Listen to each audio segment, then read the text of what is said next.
Hey, store events are something that I hit such a gold mine with, and I want to share with you how you can use this to make more money and to attract more customers to yourself. And the beautiful thing about store events is that it doesn't matter how many customers you currently have, because I'm actually doing this, even though I sold my store a couple of years back, I'm actually doing an event in my garage in a couple weekends. So it got me thinking about this again. I just can't stop hosting these events.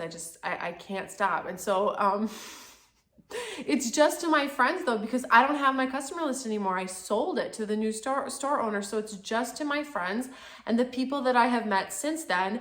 And I just invite those people and they come over and we do fun projects together. By the way, did you see this braid in my hair? I know this is really silly, but here's the thing. I don't understand why this works, but there's a certain type of magic that you can perform by doing the type of event that you are like really interested in. So if you like dogs, okay, I have hosted events in very big shopping areas where I had a French bulldog, and I invited my friends that also had French bulldogs, and we had a Bulldogs in the Boutique event, and we tied little balloons on their backs and we walked them through the mall and people could take pictures, and it was just really fun. Crazy ideas that you have like that, you guys, they're like such a big deal to pursue and to actually follow through and complete. The other thing I did the other weekend, this was just with my girlfriends. These are the only people that were invited. You can sell tickets to your girlfriends if you want to, even if you don't have that big of a boutique. Put some outfits together, sell out of your living room. It doesn't matter. You just don't need a lot in order for this to really make a huge punch. My girlfriends came over, okay? And we all took turns and we learned how to braid hair, and it was huge. And they were talking about it with like other friends that I don't necessarily hang out with. And now they're calling me, Paula, can we come over and do braids too? And I'm like, seriously, you guys? But this is how this works. And in 2 weekends from now, we're going to be doing a flannel dyeing thing.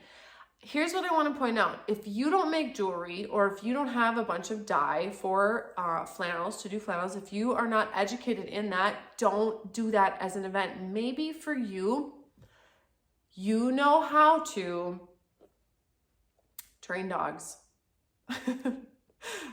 I know this seems crazy, but maybe you want to invite your doggy friends, people who have dogs. If you know that somebody has a dog, invite dog owners into your store.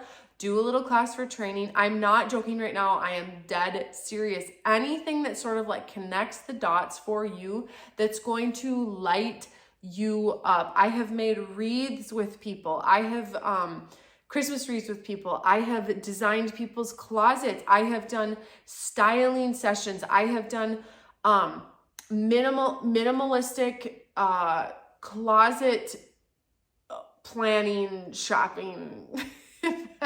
That's I don't even know what to call it. Jewelry making workshops, tea parties. We have done the whole thing. Somebody's going to be coming over to my house soon, and we're going to be making salsa together. Please understand that the people that you are serving, they are very multifaceted. So they enjoy shopping with you, but guess what? They might also want to make a purse with you. They might also want to bring their daughter and be learning how to do these like complex braids in hair, or easy braids. Like that's the other thing too. The people who are coming to this, I think there's like 15 women. That is a great place to start, because you really don't want these events getting too big. In fact, I loved the smaller events that I could just put a couple hours into. Like if you can invite about 15 people, that's a great, or like a dozen, and even some of them I would only have like 4 or 6 women. And for the private shopping events, I would just be working with like 2 or 3 women, just like a group of friends. But here's the beauty of these events. Not only are you getting the ticket for the jewelry that you're going to be making, or the clothes that you're going to be designing, or the water bottles that you're going to be putting stickers on. I just thought of that now. I don't actually like that idea because everybody's done it. But here's the deal. I guarantee you, after those women come into your store, this is what's going to happen. They're going to do the project with you, and then after that is done, they are going to go shopping with you. End of sentence. Period. End of sentence. That's it. They're not going to not go shopping. So not only do you get the ticket price, you also get to sell the clothing to those women. Another really great thing that would be super fun to do right now is like appliques. They're so easy, and you can order them off of Joann's. Joann has like a ton of them, Joann and Hobby Lobby, and you can just iron them on and do like a crazy sweatshirt with appliques, and they kind of look like stickers, like what you would put on a water bottle or something like that, but it's on a shirt. You can do it on shoes. Like, don't choose something. I'm just gonna say this one more time. Don't choose to do something that you personally have not already done, or you're not already good at, or something that you just have no idea about. Maybe the women that you serve, they like to paint dressers, okay? And you also are really good at like doing that whole distress painting thing. Maybe that's where it's at for you. Cooking, anything, any type of projects, anything like that. That is what you host, and you get your baseline of people. By the way, if you don't have a huge email list, and if you don't have like a ton of customers right now, I would definitely send this off to like all of your email list. And again, this is a really important thing. Do this planning thing, like choose the type of event that you're gonna do, and like ask your email list or ask your Facebook page or ask some customers that come into the store, ask your friends, guys, what do you think would you want to do this thing? I always do that. I go, you know what? I kind of want to dye flannels in my own life. I wonder if my two best girlfriends, if they would also like to dye flannels, and I just ask them, would you guys want to do this? Yes, they always say yes. They always say yes. They were some of my best customers in my store, by the way. But if they're like, oh, that seems like a little bit, I don't know, Paula, then I'm like, okay, I'm not going to do that. You know what I'm saying? Like, have a little test group, whether that's your friends or your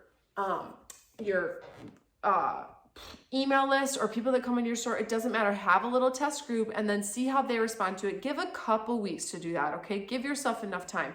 I chose for this flannel dyeing workshop, I chose to ask my friends, like, we did it like, I think I planned it like 5 or 6 weeks in advance, because I know how these things go. I know how busy people are going to be. Some people are going to right away say, yes, I'm in. Some people are going to take the full like 2 to 3 weeks to even tell you if they're going to show up. And then people have questions. There's just a lot of bounce back. You need some time. So like, don't try to do this next week.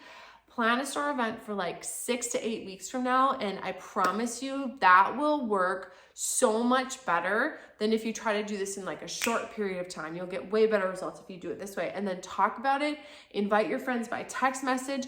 Anybody that you can personally invite to the event that says yes to you, that's another ticket that you have sold. It doesn't matter how you get them in there. Just get them in there, okay? And then I want to encourage you, one more thing. It really does not matter how many people come to this event, especially like if it's not a big fashion show. Like, I've done hundreds and hundreds of people at events, and these events that just take months and months, if not a full year to like fully execute.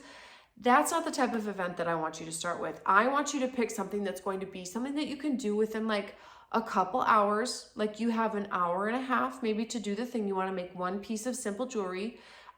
You want to do one simple flannel dyeing project. We're not sewing anything, okay? We don't need a ton of equipment for that. We just need, so think of something that you can do that you would also like enjoy, because remember, please remember this. My heart always for you is, yes, I want you to grow your business, but like, I always chose things that I was going to do inside of my store that like lit me up. They like light me up. I'm excited to do this flannel. Look, I already started doing this flannel. I already did the bleach process on it. This used to be black, by the way. I'm excited to do it.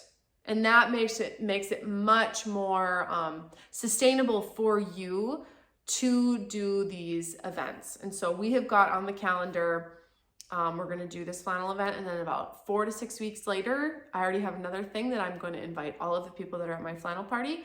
They're also going to be invited to the next thing that we're going to be doing. Please try this in your boutique. It is so fun to do, and you get to experience other people also enjoying their lives. It's such a beautiful relationship building thing too, and it just blesses other people. It's so fun to see. Okay, give it a shot. I'm excited to see what you come up with. If you ever want to write to me and tell me, or like send me pictures of what you did, like, I would die. I always loved getting those emails in the shop.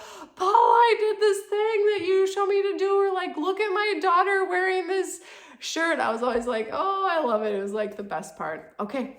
See you guys really soon. Bye-bye.